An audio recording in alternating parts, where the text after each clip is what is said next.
So in this video, we're going to look at upper respiratory tract disorders. I'm going to look at some of the common symptoms of upper respiratory disorders, or just respiratory disorders in general, like shortness of breath and cough, hemoptysis and chest pain. Know a little bit about what might be causing all those and how to think through clinically when you see those, what to do next. And then we'll look at some of the specific acute respiratory disorders like the acute URI, sinusitis, and rhinitis. And then in a subsequent video, we'll start looking at the lower respiratory tract disorders. Now, clinically, respiratory disorders present with four major symptoms. And the important thing to know about these is that there are a lot of different causes and differentials. And so it's always important to keep some of these in mind to kind of rule out what might be more serious and to know when you might need to refer versus when it's something you could probably handle in your practice. So the first one here is shortness of breath, or dyspnea. This is really important to get a real complete history in terms of what makes it worse, the severity, the timing, etc. We look also at things like, is there, in addition to shortness of breath, a rapid respiratory rate? That's tachypnea. Is there hyperventilation? That means they're using their accessory muscles. They're gasping, actually, for air. Apnea means no breathing for periods. So people who, report at night, if their spouse might say that they actually stop breathing and then they suddenly awaken, start breathing again. That's classic sleep apnea. Orthopnea means shortness of breath when a person's lying down. And we see that is a pretty clear, when that happens, that often tells us there's some degree of pulmonary edema occurring. And the most common reason for that would be heart failure. And so that would be something in an older patient, especially with a cardiovascular history, that we need to look into. And then paroxysmal nocturnal dyspnea, PND, is waking from sleep with orthopnea. That builds gradually when lying down. So again, this is even more indicative of heart failure. So in terms of differential diagnosis for dyspnea, it's huge. It can involve airway disorders, so anything with the trachea, bronchioles, so asthma, any sort of infections like croup, we'll look at that here in a second, aspirated foreign bodies, upper airway obstruction. Again, history is going to tell you a lot more of that. You're seeing patients with chronic shortness of breath, and they have a long history of smoking with some chest pain and weight loss. That's a red flag for cancer, so that needs to be further worked up. There could be parenchymal lung disease, like adult respiratory distress syndrome, pneumonia, interstitial fibrosis. Dyspnea in elderly patients might be the only indicator of pneumonia. In fact, I've seen a number of patients where that was the presenting symptom. We got a chest x-ray, and sure enough, they had pneumonia. And once that was treated, the dyspnea resolved. Could be a pulmonary embolism or pulmonary hypertension, so sudden onset dyspnea would be more alarming in those cases. Any sort of pleural disease like pneumothorax, pleural effusion, neuromuscular diseases, I mentioned the myasthenia gravis, but also even scoliosis or Guillain-Barré. That is a autoimmune reaction against your peripheral nerves. Can happen, for example, very rarely after immunization. So that can result in chest muscle wall disorders. Any cardiovascular disease like heart failure, valve pathology like aortic stenosis, cardiomyopathies, severe anemia, and heart attacks, obviously. And then endocrine hyperthyroidism, pregnancy can cause dyspnea most commonly. Then musculoskeletal trauma to the wall, muscle tension, rib fracture, and even panic attacks and anxiety. So clinically, I'm thinking through this list, actually, and that's going to, with some physical exams and maybe labs, if you can do those, can help you make a differential. If you really don't know the origin of this, and especially if the dyspnea has been more chronic, really it's good for that person to undergo a full workup to see if something can be identified. So that's dyspnea. Cough is, of course, another common respiratory symptom, and this is what I mean, cough beyond what is normally expected. So we usually classify cough as non-productive, meaning they can't get all the mucus out. They keep coughing, but it feels like it's incomplete. And that's typically related more to infections like viral infections, maybe pneumonia or bronchitis. Or productive cough, which is producing clear, mucoid, yellowish or gray phlegm. That is going to be more indicative of chronic respiratory disease, could be even heart failure with pleural effusion, TB, cancer, etc. So we try to differentiate in the history between productive and non-productive cough. So you can look through the differential list, but airway irritants, foreign body aspiration, any airway disease like we talked about, parenchymal lung disease, and congestive heart failure. Coughing up blood, again, anything over a teaspoon is going to be alarming, that's going to require further workup. Even, like I said, even common cold with a pretty hacking cough, people might have some blood-tinged sputum, and that's not going to be abnormal. But we want to think through all of our respiratory and vascular and cardiovascular diseases with that one. And then chest pain, that's going to be, we're going to have a whole discussion on that when we look at the cardiovascular system. But lung pathology could be an origin of chest pain, especially chronic chest pain.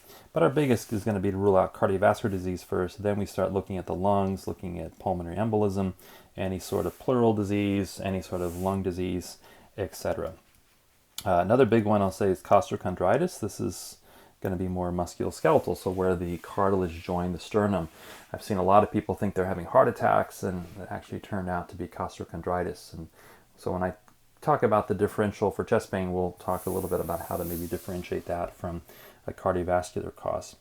Okay, so that's kind of an overview of the 4 main symptoms of respiratory disease disorders, and kind of what all the potential differentials might be behind that. But basically, in the lung area, we're going to start thinking about heart, we're going to think about lungs, we're going to think about the musculoskeletal system, the nervous system, and finally the digestive system. Didn't really mention here too much about acid reflux, that sort of thing. That can cause a productive cough, and so that would be another thing to look at. So I'm kind of thinking through all those systems when we're looking at any of these 4 predominant presentations. So upper respiratory tract infections, URIs or URTIs, usually we use the word URI. Don't get that mixed up with a UTI, which is a urinary tract infection. So URIs, this is very common. We see this a lot in outpatient settings. And the most common one is, of course, the common cold. And the technical name for the common cold is nasopharyngitis. So it's affecting the nose, it's affecting the pharynx, so that's nasopharyngitis. Rhinitis, which is affecting the nose predominantly, and then pharyngitis tonsillitis, affecting the tonsils and the throat, and then laryngitis, affecting lower down in the larynx. Most infections are viral. The majority of these do not need antibiotics. Rarely it can be bacterial, or even more rarely fungal, or even parasitic, like worms in origin, like hookworms coming up. People are coughing up, but that's very, very rare here in the US. Common colds, there's over 200 virus strains that have been identified.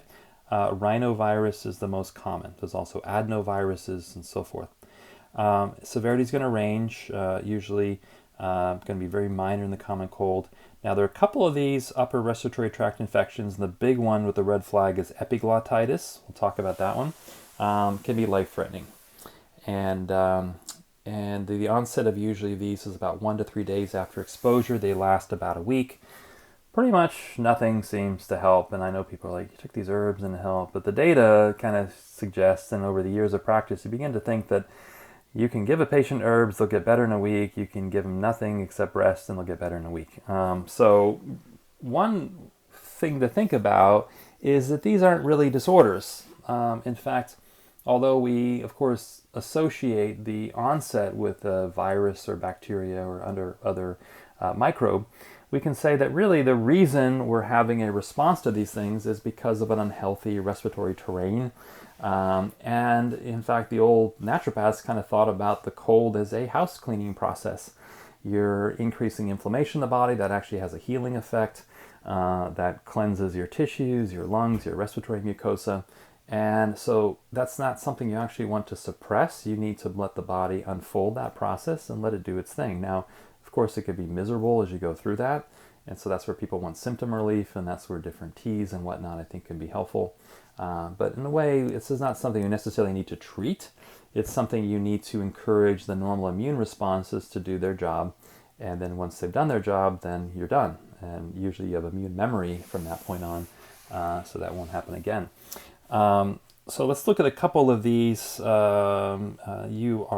So the viral nasopharyngitis, the common cold, again, usually due to a rhinovirus, we get nasal mucosal erythema and edema, nasal discharge. It could be anywhere from clear to yellow to green. Again, this is viral, so you can even have green, and it doesn't mean it's bacterial. Foul breath. Fever is going to be rare, and that's why we call it a cold. Now, children with rhinovirus might exhibit a fever, but adults rarely have a fever. In fact, fever with body pains and what looks like a cold with fever, that's going to be kind of your alarm sign for the flu, not so much for a cold. The assessment is just clinical. There are no specific tests that are done or anything, and the care is supportive. And of course, if you go online, you'll find 1,000 different remedies in Chinese medicine, all sorts of different approaches. But this would generally be a wind cold type condition, and the different therapies to support that might be indicated. Acute pharyngitis would be acute sore throat. The majority of these also are viral. So adenovirus, flu virus, Epstein-Barr, that's going to create mono. Herpes simplex virus, that's going to be very painful sore throat. And that can be from oral herpes. It can also be from genital herpes, from oral sex, that sort of thing. And then measles, great, very powerful acute pharyngitis, and then a lot of the other common cold viruses. Now, the ones we're more concerned about, and I'll talk about that here next, would be the bacterial, and that would be the group A beta hemolytic streptococcus, and that would be your streptococcal sore throat, strep throat. Strep pneumonia is another one. That is a bacterial cause of pneumonia, but that can cause sore throat. Influenza viruses, pertussis, diphtheria, much more severe, but this is, of course, what we have in our DPT immunization, diphtheria, pertussis, tetanus, and then gonorrhea. That's also usually obtained from oral sex.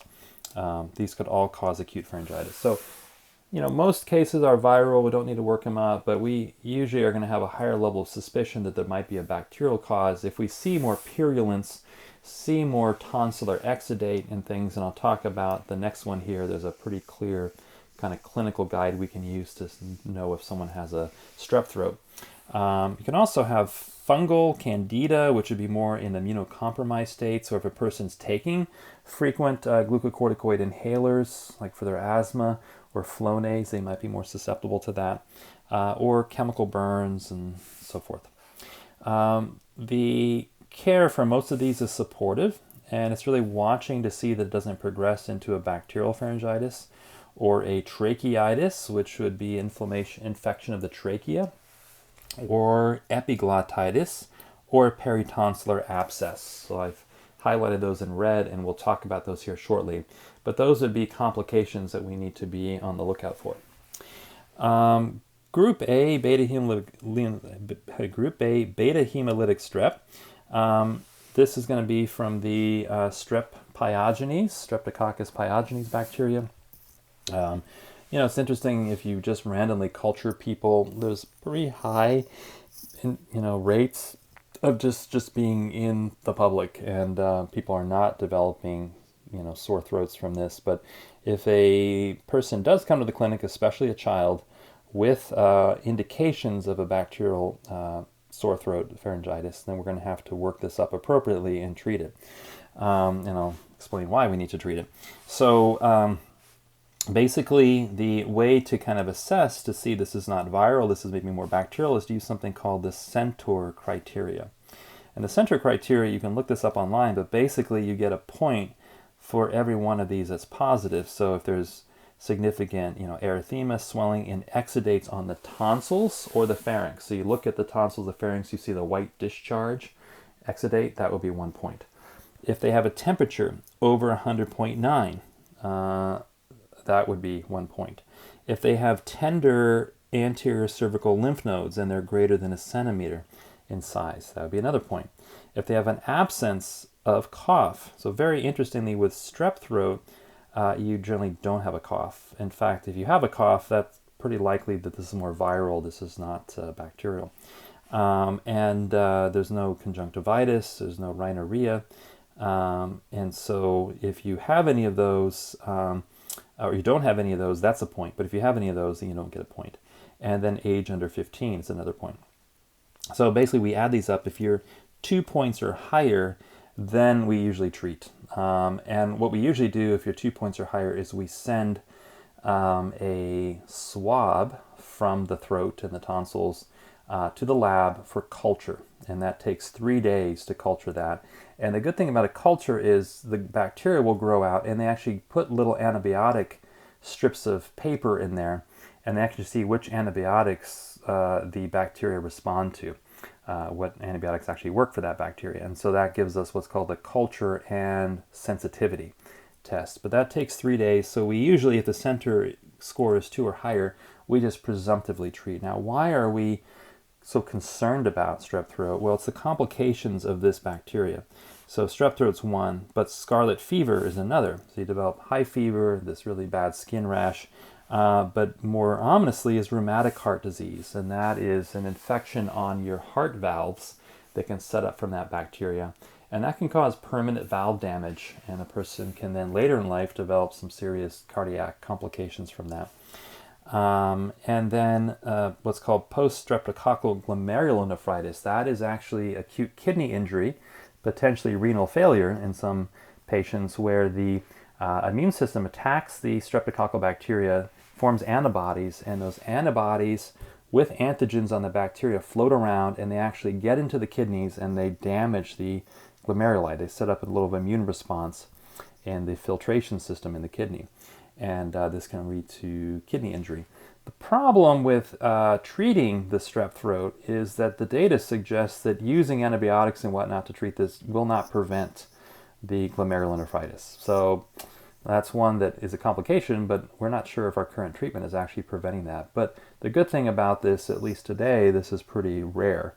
And then rarely necrotizing fasciitis, that's the flesh-eating bacteria. So we can do our center criteria. There is also in the clinic, usually again when that center criteria is more than 2, we can do what's called a rapid strep test. So that's just a swab you put in there, almost like a pregnancy test, and it turns a color. A little indicator turns a color if there is the presence of this specific bacteria. So that's a rapid strep test. Might be handy to have in your office. They're not that expensive to get a box of those rapid strep indicators. And then if that's positive, then again, we're going to send off for the culture. Now, sometimes if they have a high center score and the rapid strep is negative, I'm still going to send off for a culture just to be on the safe side. Our first line therapy is going to be antibiotics. And for this one, penicillin is still the main antibiotic. The resistance has not developed yet. Sometimes amoxicillin, which is related to penicillin, is a little more broad spectrum, and that's given for 10 days to patients. If compliance is a concern, there's actually a injection of penicillin called penicillin G. Give a single injection intramuscularly, and it's done. Now, some patients have penicillin allergies, and so that's where what are called cephalosporins, or clindamycin, or clarithromycin, or azithromycin can be given for that. So that is the group A streptococcus. If you suspect a patient has streptococcal sore throat, if you confirm it with the center score as well as maybe a rapid strep test, they should get a culture, and they really should be treated with antimicrobial therapy. That said, there's a lot of patients who just never present to the doctor. They get it, they heal, they're fine. They might take herbal therapies and so forth. But our current guidelines suggest that we should be doing the antimicrobial therapy. Then we have the flu, and that is caused by one of 3 different influenza viruses. Usually it's the first 2, A and B. Usually A presents earlier in the year, B later. I think in 2019, 2020. Right now we have the opposite situation. We have B strain presenting before A in North America. This is classic fever, myalgia, cough, usually non-productive cough with sore throat. So if you see a patient with fever, myalgia, cough, boom, that's actually the definition of the flu. And so we give them a flu diagnosis and we enter that code actually as the flu. The myalgia is, of course, overall body aches and pains. The incubation period here is about 1 to 4 days, and average is about 2 days incubation. And adults are typically infectious a day before the onset of symptoms and up to 5 days after the onset of symptoms. But if it's been like a week since they've been sick, they're no longer infectious, so you can tell them it's okay if they want to go back to work, things like that. This is not treated with antibiotics. Now, there are antivirals, Tamiflu and whatnot, but they have to be taken really within the first 12 hours of onset of symptoms, and it might shorten the duration by a day or half a day or something like that. In fact, what we're finding is that a number of herbal therapies, classic ones being elder, sambucus, the elder, the berry extract together with the flower extracts, but the berry seems to be very helpful. You get that as a syrup actually for children. Another one is used a lot in Scandinavia and in Russia, but it's very bitter. It's called andrographis, and so that's another one that has actually some clinical studies on it, showing that it is probably much more effective than the available flu medications and so forth. The standard of care is really just supportive once you get the flu. Now, in susceptible individuals, usually younger children, older adults, elderly adults, especially with other medical conditions, are at a lot higher risk of developing pneumonia. And so at that point, they might need to be hospitalized, they might need to go on antibiotics and so forth. So that is actually why everyone's so worried about the flu, is that in those more compromised patients, it can actually cause more serious and even potentially fatal illness. That is actually still, flu is a major killer around the world, and people usually die from pneumonia from it. The acetaminophen is given to relieve pain and fever. That's commonly given, but we have more and more data, especially in children, that when you give the acetaminophen, it actually causes their immune system later in life to shift into Th2, which is allergy responses, become more allergic to everything. So I think in maybe a couple of decades, we might look back at this era of acetaminophen and say we were really not doing the right thing with giving all that. So keep that in mind, and that's where I think some of the natural therapeutics might be a lot more effective. The prophylaxis, or the preventative, of course, for this is the flu vaccine, which has various levels of efficacy, and I'm not going to review that here, but that is still recommended and given as kind of the safeguard for the flu. We can discuss that maybe in more detail later. Now, you can also get acute bacterial Rhino Sinusitis. This is another URI, and this is, where the sinuses and the nose and whatnot, we actually get a bacterial infection. And the most common 3 bacteria that we find are Strep pneumonia, Haemophilus influenza, and Moraxella catarrhalis. And so this is really, the definition of this is persistent nasal discharge of any type or cough lasting 10 days or more without improvement. This sometimes is a outcome of a common cold that didn't properly resolve. It could be a worsening cough after initial improvement, and then severe onset. And that can have a fever of over 102 degrees with greater nasal discharge for at least 3 consecutive days. So it's really URI with these other findings present. So the assessment is usually clinical, usually no labs are necessary. CT scan is only necessary of the sinuses if we suspect a real blockage in their ability to drain and significant inflammation and even bacterial invasion of the bone or something like that. It's going to be rare, but that is a potential complication of sinusitis. Most cases resolve without antibiotics.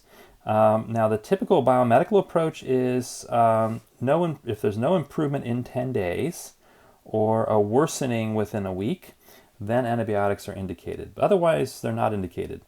And so if there is any symptoms of, facial pressure or pain, especially unilateral, if there's fever, fatigue, we start to see more dentillary or maxillary pain, that's going to indicate there's more of an extensive infection, and that's going to need more urgent antibiotics. But for most of these cases, you wait 10 days. If there's no improvement in 10 days, then usually an antibiotic is recommended. And a lot of patients don't want to hear that. They think they're really sick and they need that antibiotic. And it's probably viral in origin to start with. But if it is bacterial, usually the antibiotic won't do a whole lot. So we usually try not to overprescribe those in primary care. The first-line antibiotics are given for 5 to 7 days in most adults, and then up to 2 weeks in children. And the first-line therapy, if they're going to be given, is going to be augmentin, which is amoxicillin with another compound that extends its antimicrobial spectrum. And then there's different alternatives.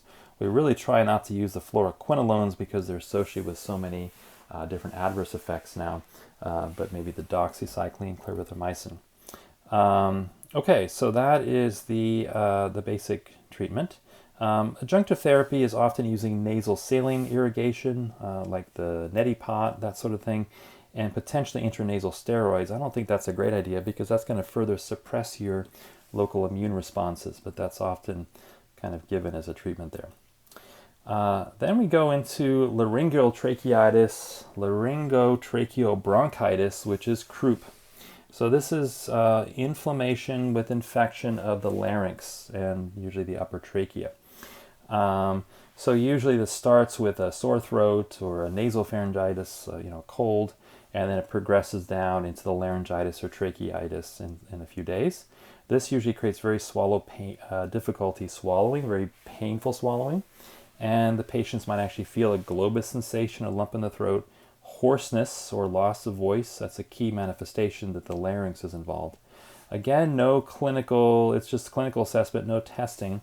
But in young infants, in children who are really showing, respiratory fatigue, they're showing any signs of increased respiratory effort, any risk of airway compromise, they need to be hospitalized because this could quickly close up and they can go into acute respiratory distress. Mild cases of croup can be managed at home, usually with moist air inhalation. But again, if there's any sign of real difficulty breathing or cyanosis, that child is not getting enough oxygenation, you can check their pulse ox. That's when they need to be referred to the hospital. And the hospitalized patients really need continued monitoring, sometimes even in the ICU if it's bad enough, with continuous pulse oximetry. And they might need immediate access to intubation. So intubation, they can pass an airway through the larynx if it becomes closed. They can do a tracheotomy in the worst case scenario, but usually intubation would be needed if that closes off. Humidified air really helps. And sometimes the intravenous or oral glucocorticoids are helpful in the hospitalized patients as well. So those are some of the approaches. Now, croup has a very particular barking seal-like sound, and so that is, of course, the air is being constricted because of the inflammation in the larynx. So you might want to go online and just listen to what croup sounds like, so you kind of have that in your memory. But again, most of these cases, mild cases, can be monitored, outpatient. They can be treated supportively with the moist air, with potential herbal treatments, as long as you closely follow the pulse oximetry and look for any signs of cyanosis or respiratory fatigue. And then if there's any concern at all about that, just refer them to the emergency room, and they could be further evaluated, and they can see if they need to be admitted to the hospital and watch there. Now, I mentioned one of our red flags in the throat region and the upper respiratory region is what's called epiglottitis, and that is going to be found more often in younger children, age 1 to 5, who present with sudden onset of the following: so sore throat, drooling, and difficulty or having pain during swallowing, that feeling of a lump in the throat, the globus sensation, muffled voice, so dysphonia is just a change in the voice, or complete loss of the voice, dry cough or no cough with shortness of breath, fever, fatigue, malaise, and we call the tripod or sniffing posture. The tripod posture or position is basically where a child will, like if they're sitting down with their legs forward and they're actually pushing down on their hands, their arms are kind of at their side, they're pushing down on the table, and they bring their chin up in an effort to try to help them breathe better. And that's kind of a universal sign of respiratory distress in a child or an infant. And so that might be something else we see with epiglottitis. So the assessment here would actually be to put a scope into the back of the throat, actually visualize the epiglottis with the laryngoscope, and that would be performed by a physician that had the instruments and training to do that. This is a medical emergency because this can quickly result in the inability to breathe and respiratory failure. So basically, patient has to be admitted not to urgent care but to the hospital.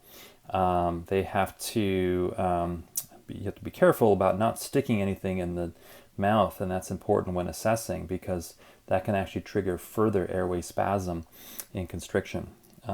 Usually monitor for any respiratory fatigue, so visually, but then also with the pulse ox, and then administer oxygen according to what the pulse ox is saying. So you probably don't have an oxygen tank in your clinic, but again, this is where you just call 911. The EMS would start with the oxygen.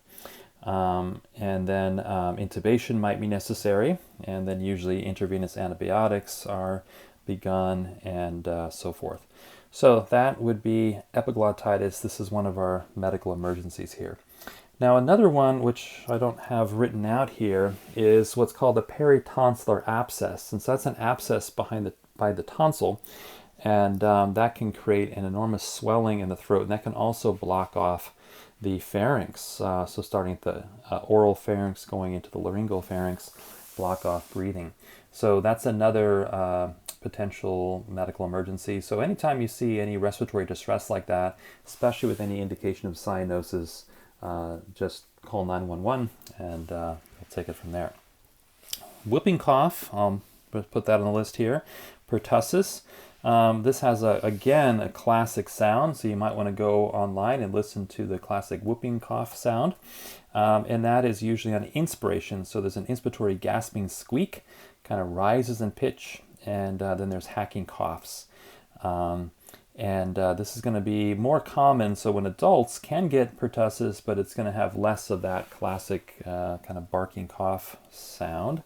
And the coughing usually comes in spasms, and so you get a dozen coughs at a time, and it's going to be worse at night. There's 3 classic phases of the whooping cough. So the first phase lasts just over a week. It's called the catarrhal phase, and that's usually where they present typically with just classic upper respiratory tract symptoms. Then there's a paroxysmal phase that can last up to 6 weeks, which has an episodic cough, and then the convalescent phase lasts for another week, gradual recovery. So we're talking about 2 months or so for full recovery from pertussis. And this is why, although the kind of complication rate isn't necessarily higher than some of the other disorders here, it's definitely not a convenient one for the patient to be maybe out of work for 2 weeks to watch their child. And it sounds terrible. So this is, of course, part of the DPT vaccine, diphtheria, pertussis, tetanus. The assessment is really looking at the clinical findings here. There are rapid tests for pertussis, but then using the gold standard is actually a culture of an aspirate from the nasal pharynx. So that's the assessment for whooping cough. Most cases, including if there's a little sinusitis or whatnot, resolve without antibiotics. So this is more supportive care. And then antibiotics might be recommended if there's no real improvement within 10 days or so. But again, with pertussis, it's really it can go on for weeks with that cough, and so that's why it can be very misleading that way. Generally, I've seen patients just supported with pretty conservative measures here, and they don't need any sort of antibiotic therapy. So that is pertussis, and gives you a little bit of an idea about maybe what to look for and how to think about that. The final URI I'll talk about here is otitis media. And this is very common. So the ear itself, there's actually 3 different places where infection can occur in the ear. So if you look at the ear, we have the ear, the pinna of the earlobe. There's the ear canal. So if you stick an otoscope in, you can see the ear canal, and that's going to stop at the eardrum. Now what the eardrum does is it passes sound waves, they vibrate the drum, and that vibrates these little bones in here, the malleus, the incus, and the stapes. So the MIS, so the malleus, incus, stapes. When the stapes vibrates, it vibrates another little membrane here, and that's actually going to cause sound waves to go back and forth in the cochlea. And the cochlea looks like a snail, actually has little nerve cells that are going to vibrate depending on the length of the wave that's been induced in the cochlea. So that's going to then transmit the sound impulses into nerve impulses, and they're going to leave via the vestibular, the auditory nerve, cranial nerve number 8, and that'll go back to the brainstem. So that's the sound transmission. Then right next to that we have these semicircular canals, and they're actually 3 canals that are perpendicular to one another, and they also have little hairs and they have a fluid in there, and they're these little crystals that actually, as you bend your head, they actually push the little hairs aside, and that actually gives the body a sense of position. So the semicircular canals are part of your balance system, what's called the vestibular apparatus, and that information is carried out by the vestibular nerve, and so forth. So that's the 3 areas of the ear. We have the outer ear here, we have the middle ear with the malleus, incus, and stapes, and then we have the inner ear, which is the cochlea and the semicircular canals. And then the middle ear is connected to the nasopharynx via the eustachian tube. We already talked about that. So those are the 3 parts of the ear. Each of these areas can become infected. So an outer ear infection is called otitis externa, and that would be typically fungal. You get a fungal infection. Sometimes you get the Pseudomonas, which is what you can get from hot tubs and things like that, can infect the outer ear. But that's otitis externa, not as common. But very common in children is otitis media. Now what happens is the eustachian tube normally should drain away any fluid that builds up here. But if it doesn't, if it becomes blocked, or I mentioned in children the eustachian tube is more coming off horizontally, so it doesn't drain as well. But if the mucosa becomes swollen, it'll become swollen shut, and that will cause fluid to build up, and that could then potentially cause the ear to become infected with different viruses or bacteria. And so we get an otitis media.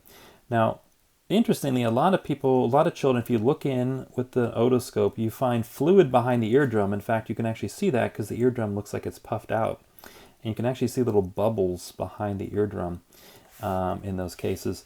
But there's no redness on the eardrum in those cases. The fluid looks clear. That is known as serous otitis media. Serous fluid is clear. It indicates there is actually no pus, no bacteria.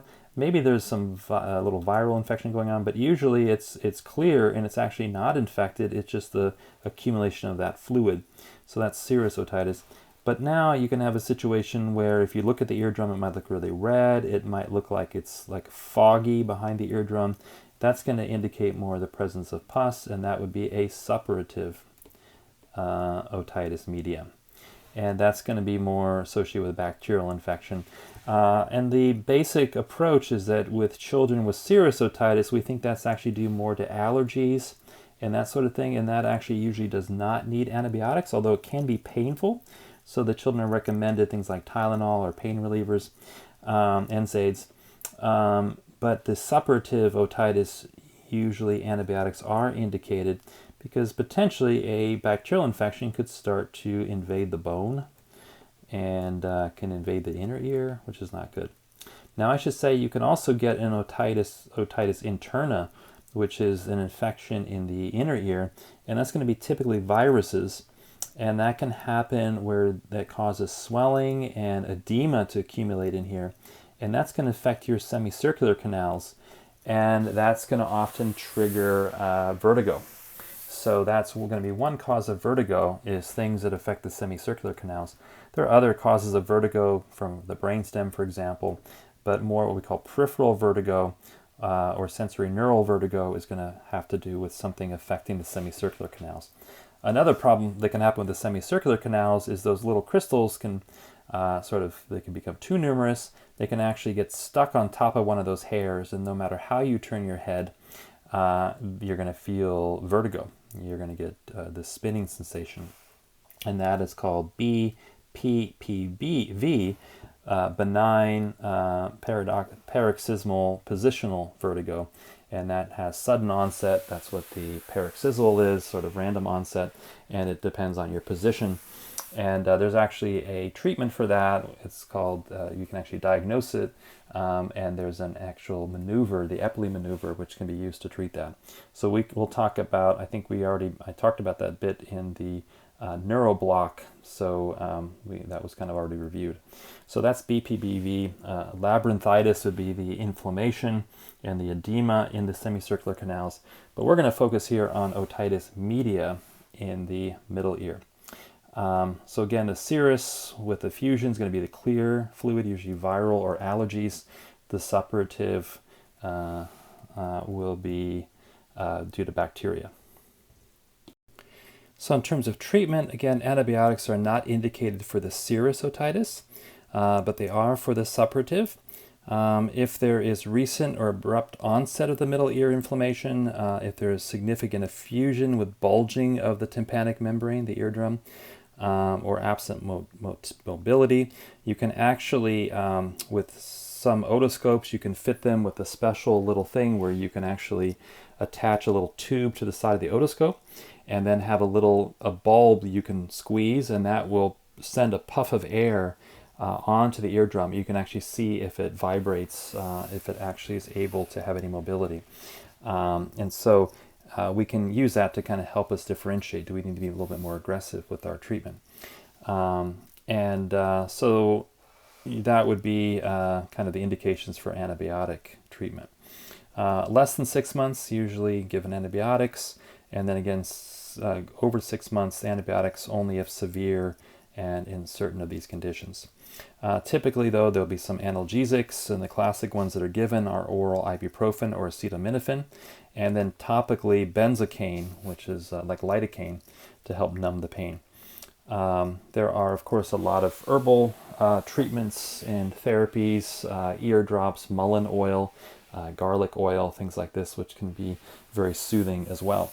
And the typical antibiotics would be things like amoxicillin or augmentin, and then some alternative antibiotics there as well.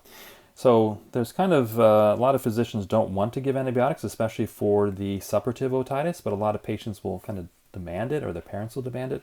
And so it's kind of nice, especially in more integrated practices where we have other tools, herbal therapies and whatnot that we might be able to use instead. So let's go into Rhino Sinusitis, or just classic sinusitis here in a little bit more detail. It's inflammation of the paranasal sinuses. The most common causes are viral, not bacterial, as a lot of people think, and most of them resolve within 10 days. Very common condition. Over 24 million cases are reported annually in the U.S. Classically presents with nasal congestion, headache, facial pain, and nasal discharge. Again, viral infections are the most common, but you can have bacteria. Those are going to be more common, especially in more chronic sinusitis, and they actually create biofilms, often with fungi, and especially in chronic sinusitis, we see a lot of fungal biofilms in the mucosa of the sinuses. Allergies are another major issue that can create, people think they have an infection. Is actually chronic allergies in the sinuses. There can be structural abnormalities, deviated septum, those ostia, which are the tubes that drain the sinuses into the nasal cavity, could be plugged.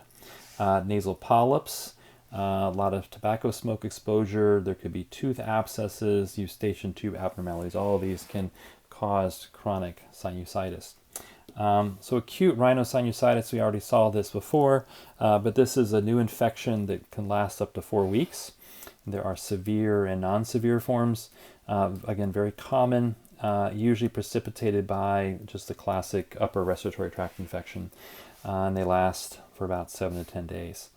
Bacterial causes are less common, but they last longer, and that could be, again, strep pneumonia, Haemophilus influenza, Moraxella catarrhalis, we already saw those, and then fungal, especially in immune deficiency or diabetes. So I've actually had a number of diabetic patients with chronic sinusitis. They don't respond over time to any antibiotics, but they do respond to antifungals, and we think it's because of their diabetes really impacting their immune responses in the sinuses. Subacute rhinosinusitis is 4 to 12 weeks, and then chronic would be after 12 weeks. We might see more vertigo, lightheadedness, blurred vision in more classic bacterial chronic sinusitis, and so if you see that, especially with fever, this needs to be investigated. But most of them are pretty, kind of very low symptoms, kind of mild to moderate symptoms. They kind of progress over time. People feel just congested. They might have some alternating facial pain. If the sinusitis begins, it continues for more than 12 weeks. Usually a CT scan is recommended. And in this one to the right, you can actually see the sinuses, how swollen the mucosa is in blue here. Here's the actual sinus cavity in the middle. So very swollen, and that kind of gives you the extent of the swelling there. Can lead to loss of smell. That's called anosmia. And you can some patients develop polyps, especially with more allergic sinusitis, and that's called chronic hyperplastic sinusitis. So allergies, chronic fungal infections, all these seem to play a role in chronic sinusitis. Now again, from a more integrated approach, we might think about the sinuses really as kind of representing the upper lung area, and there is of course a direct connection with the respiratory mucosa and the digestive system. Number one, embryologically, but two, in the way that the tissues are very similar.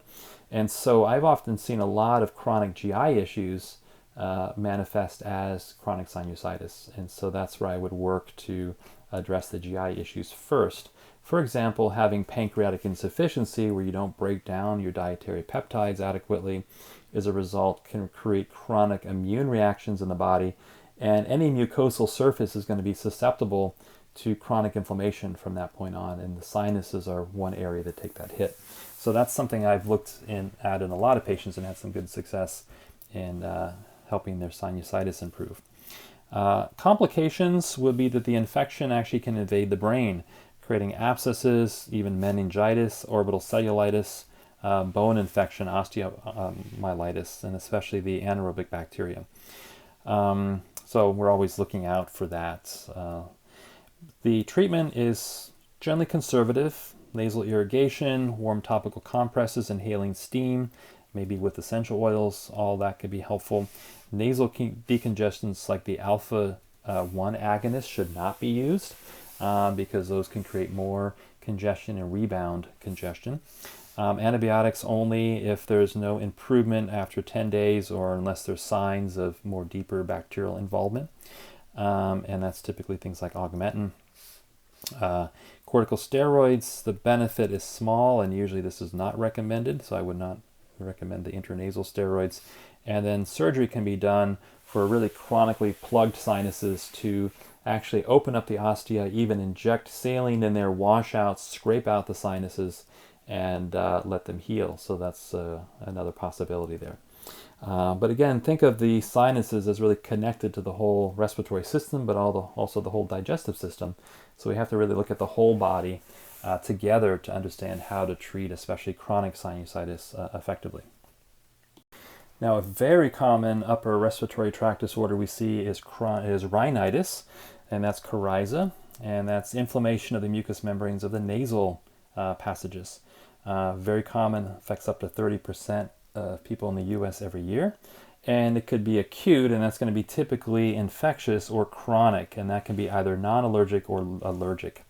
So that's a classic stuffy nose, sneezing, itchy nose, eyes, watery discharge from the nose, nasal congestion, postnasal drip, headache, fatigue, malaise, watery, red, itchy, puffy eyes, mucus, pharyngitis may be present, and there might be some asthma associated with it as well. So infectious rhinitis is usually going to be from viruses and bacteria. Allergic would be from any allergens, pollens, molds, animal dander, etc. Non-allergic would be what we call vasomotor rhinitis, and this is interesting. It actually probably has to do with an overactivation of the nervous system here, and that actually is creating all sorts of inflammatory mediators, so there's all sorts of hormonal aspects that are sort of associated with this. We know there's emotional charge, so a lot of, for example, cortisol dysregulation, problems with thyroid function, insulin resistance, all that might contribute to non-allergic or vasomotor rhinitis. And then there's a lot of types that are actually mixed. There's sort of an allergic and non-allergic component as well. Chronic subtypes would be chronic atrophic rhinitis, so the mucous membranes actually atrophy over time. Rhinitis sicca is a chronic dryness of the mucous membranes, usually lost from all the goblet cells in the mucus secreting cells. And then polypus rhinitis, you get nasal polyps that grow in the nasal mucosa. So those are some subtypes. The general pathological changes are the nasal airway, the epithelium undergoes metaplasia, and the goblet cells, those mucus secreting cells, start to replace the columnar ciliated epithelium. So you get less of that protection from the ciliated epithelium. And you get oversecretion of mucin. You get actually decreased mucociliary clearance because you're not having any of those ciliated columnar cells. And there's an overexpression of what are called TRP ion channels. TRP-V1, this is a pain receptor, which is what detects spicy foods. So when you taste really spicy foods like pepper, cayenne, and whatnot, it's activating TRP-V1 receptors. We say it's pungent. Interestingly, that gets overexpressed in chronic rhinitis. And so what happens is people are a lot more sensitive to just minor things that'll trigger them and trigger hypersecretion and whatnot. We know that in allergic rhinitis, it's usually a Th2 or what's called a type 1 hypersensitivity with IgE, lots of mast cell degranulation with histamine. In the non-allergic rhinitis, there's an upregulation, interestingly, of the parasympathetic nervous system. So usually we think about sympathetics, but actually the parasympathetics become upregulated in the nose. And that's probably because the parasympathetics are downregulated down somewhere in the gut. And so again, this is looking at the gut disorders and seeing what we can do there. In the mix, there's usually some neurogenic inflammation as well. So there are increased cytokines that are secreted from sensory nerve endings. And then lots of different hormone states like low DHEA, high estrogens, high chronic cortisol, I would say high insulin as well. These would all contribute to the rhinitis. The assessment is usually clinical. We just look for the type and the pattern of the rhinitis, and we might do our functional pattern differentiation. And the treatment would really depend on our therapeutic order, kind of recognizing how severe this is. In terms of biomedical treatments, the typical things are antihistamines. A lot of them are intranasal, like the Flonase. Alpha agonists, which the alpha-1 agonists, which again, like the phenylephrine and whatnot, these Sudafed. These again have that association with the rebound, nasal congestion, as well as hypertension. And then leukotriene antagonists, they block the leukotrienes, which again is an inflammatory mediator, like Singulair. And then mast cell stabilizers, like the cromolyn. And then intranasal corticosteroids. These you got to be careful about because over time they can thin the nasal mucosa, weaken the immune responses even further.